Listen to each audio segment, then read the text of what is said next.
अब देखते हैं सेक्शन 13 को, जिसमें डिमांड्स ऑफ प्रीएम्पशन की बात की गई है। जैसा कि हम जानते हैं, सेक्शन 13 पंजाब प्रीएम्पशन एक्ट का one of the most important section है। इस सेक्शन में बताया गया है कि प्रीएम्प्टर अपना राइट ऑफ प्रीएम्पशन एक्सरसाइज करने के लिए कौन से फॉर्मल तरीके इख्तियार करेगा। यहाँ एक पॉइंट ऐड करती चलूं कि प्रीएम्पशन लॉ को सेल एंड परचेज से रिलेटेड फंडामेंटल राइट्स की एक एक्सेप्शन माना जाता है, और हम सभी लॉ से जुड़े लोग इस बात से अच्छी तरह वाकिफ हैं कि as per rule of interpretation जब जहां कोई एक्सेप्शन अप्लाई होती है तो वहां रूल्स बहुत सख्त होते हैं। यही वजह है कि प्रीएम्पशन लॉ के रूल्स बड़े ही सख्त हैं। इनमें जरा सी ऊंच नीच प्रीएम्पशन सूट डिसमिस करा सकती है। अब सेक्शन की तरफ वापस आते हैं, जो कहता है कि प्रीएम्प्टर का राइट ऑफ प्रीएम्पशन इस वक्त तक कुछ नहीं होता जब तक कि प्रीएम्प्टर इस एक्ट में दिए गए रस्मी तरीकों पर अमल करते हुए प्रीएम्पशन की डिमांड्स ना करे। अब देख लेते हैं कि वो डिमांड्स क्या हैं और इन्हें करने का रस्मी तरीका क्या है, जो सेक्शन 13 में तफसीलन बयान किया गया है।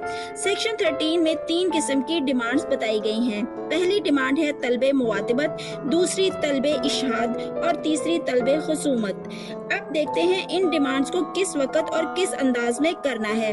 सेक्शन 13 की एक्सप्लेनेशन 1 के मुताबिक तलबे मुवातिबत का मतलब है प्रीएम्प्टर की तरफ से इमीडिएट डिमांड, यानी फौरी तौर पर रजामंदी का इजहार करना। इसे जंपिंग डिमांड भी कहते हैं।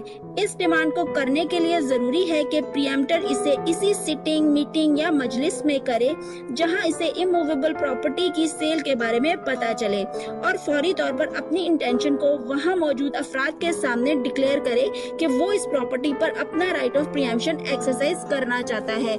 सवाल ये है कि क्या इमीडिएट डिमांड के लिए कोई खास जुमला बोलना जरूरी है? तो इसका जवाब हमें सेक्शन 13 की एक्सप्लेनेशन 1 में दिए गए नोट में मिलता है। इस नोट के मुताबिक प्रीएम्प्टर की तरफ से राइट ऑफ प्रीएम्पशन एक्सरसाइज करने की इंटेंशन जाहिर करने वाले कोई से भी अल्फाज काफी होते हैं। इसके लिए कोई खास जुमला अदा करने या तरीका इख्तियार करने की जरूरत नहीं होती। अब एक्सप्लेनेशन 2 की तरफ बढ़ते हैं, जिसमें तलबे इशहाद को डिस्कस किया गया है। एक्सप्लेनेशन 2 के मुताबिक तलबे इशहाद का मतलब है डिमांड को एविडेंस के थ्रू स्टैब्लिश करना। इसे स्टैब्लिश करने का तरीका हम आगे देखेंगे, लेकिन इससे पहले जरा एक्सप्लेनेशन 3 को देख लेते हैं, जिसके मुताबिक तलबे खुसूमत का मतलब है सूट फाइल करके डिमांड करना। ये तीसरी और आखिरी तलब है।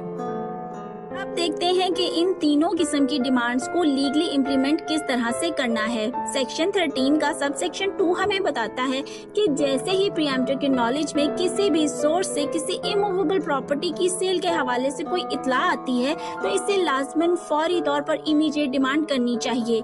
मैंने यहाँ लफ्ज लाजमन इसलिए बोला है ताकि आपको याद रहे कि एक्ट में शेल का वर्ड यूज हुआ है। अब जरा ये देख लें कि इमीडिएट डिमांड को कितना जल्दी करना जरूरी है।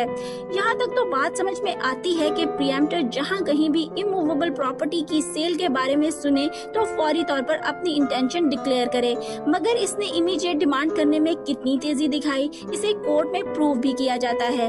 ये बात याद रखें कि इमीडिएट डिमांड करने में लम्हे भर की ताखीर हमें इस खेल से बाहर करा सकती है। सो इस पॉइंट को जरा केयरफुली समझने की कोशिश करते हैं। इसे समझने के लिए एक मिसाल देखते हैं। फर्ज करें एक शख्स को बजरिया डाक एक खत मौसूल हो और वो इसे खोलकर पढ़ने लगे।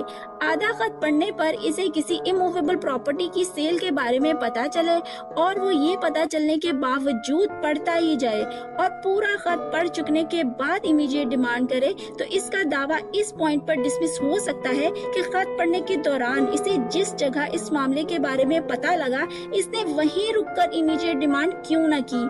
उम्मीद है आपको जंपिंग डिमांड की इंटेंसिटी का अंदाजा हो गया होगा।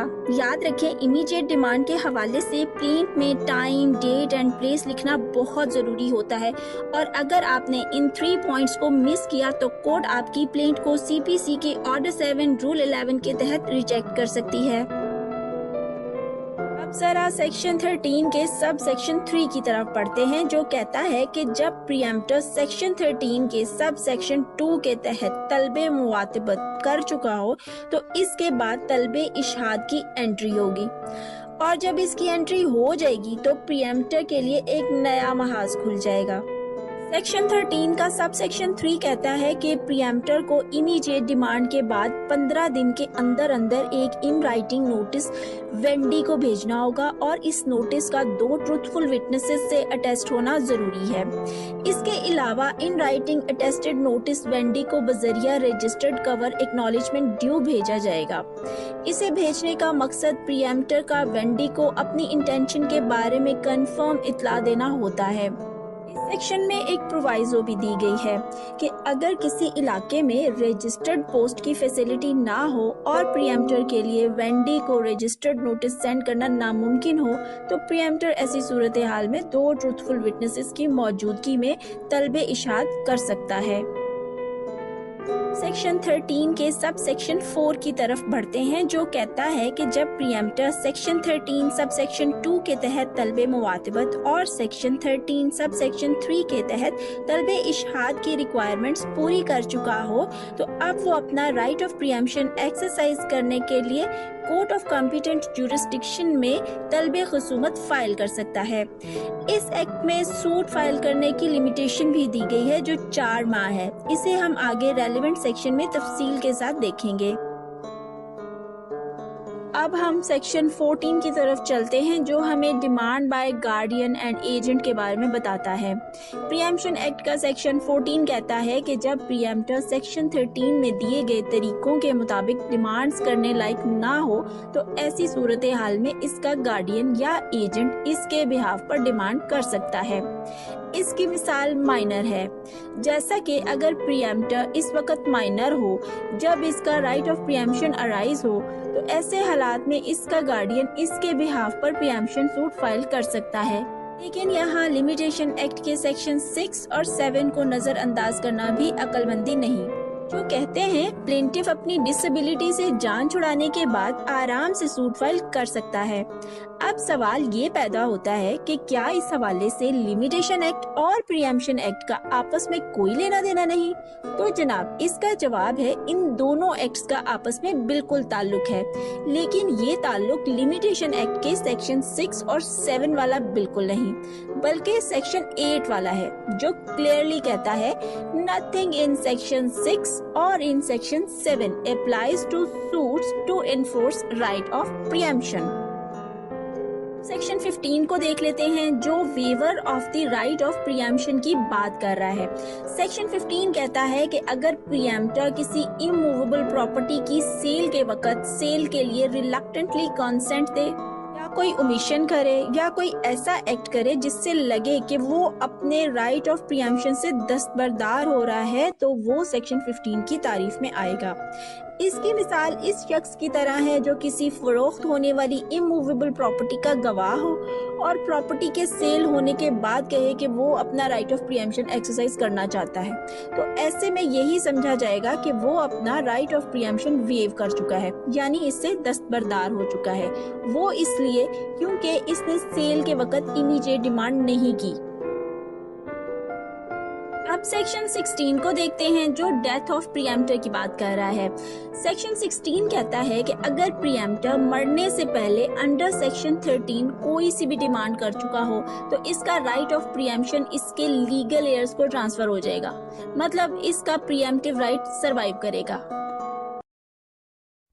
अब सेक्शन 17 की तरफ बढ़ते हैं, जो abetment of right of preemption की बात कर रहा है। सेक्शन 17 का सब सेक्शन 1 कहता है कि जब कोई प्रीएम्प्टर कोर्ट की डिक्री आने से पहले ही लीगल प्रोसेस को इंटरप्ट करते हुए इस प्रॉपर्टी को ट्रांसफर या एलिनेट कर दे जिस पर इसने राइट ऑफ प्रीएम्प्शन एक्सरसाइज करते हुए क्लेम किया हो, तो ऐसी प्रॉपर्टी भी राइट ऑफ प्रीएम्प्शन के सीन से बाहर हो जाएगी। सेक्शन 17 का सब सेक्शन 2 कहता है कि एलिनी यानी जिसे वो प्रॉपर्टी ट्रांसफर या एलिनेट होगी, इस प्रॉपर्टी पर वो भी राइट ऑफ प्रीएम्प्शन एक्सरसाइज नहीं कर सकता।